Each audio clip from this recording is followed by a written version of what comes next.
Alors, bonjour, je suis le docteur Tavin, ophtalmologiste, retraité. J'ai exercé pendant 30 ans à Biscarros, je suis membre du Lions Club. Et nous avons lancé cette initiative du bus Lions de la vue pour aller au-devant des oubliés de la vue. C'est-à-dire les gens qui sont exclus du système de soins ou qui ont du mal à avoir un rendez-vous chez l'ophtalmologiste. Alors nous avons organisé là une opération sur le Médoc pendant 3 jours. On était, si je me souviens bien, avant-hier à l'Espar, hier à Pauillac et aujourd'hui nous sommes à Castelnau pour le dernier jour. Chaque journée, nous voyons à peu près une quarantaine de personnes.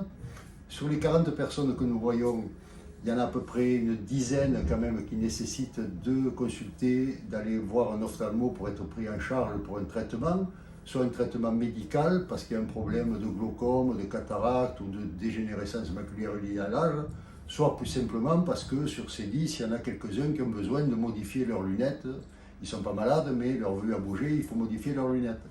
Alors cet outil merveilleux, là, ce camion magnifique, il a été financé par le Lions Club du Sud-Ouest, le district Sud-Ouest, avec une aide de la Fondation internationale des Lions Club, avec une aide de la Fondation des Lions Club de France, et avec une aide aussi de la communauté de communes du Grand Périgueux, du Crédit Mutuel, de plusieurs sponsors qui nous ont aidés à mettre au point cet outil qui est quand même assez coûteux, et aussi d'assurer les frais de fonctionnement. Alors, nous intervenons à la demande des Lions Club locaux. Là, c'est le club de Bordeaux-Médoc, dont vous avez vu le président là, à l'instant et qui est ophtalmo, lui aussi, qui nous a fait venir. Et nous, on va partout où on nous appelle dans la région. Les gens on a vu 2 ou 3 personnes qui avaient des cataractes très évoluées. Hein, et bon, on leur a dit de se rapprocher assez vite d'un ophtalmo pour se faire opérer, parce que c'est des choses qui sont assez faciles, entre guillemets, à opérer. Et c'est bête de rester avec une mauvaise vue quand on peut l'arranger.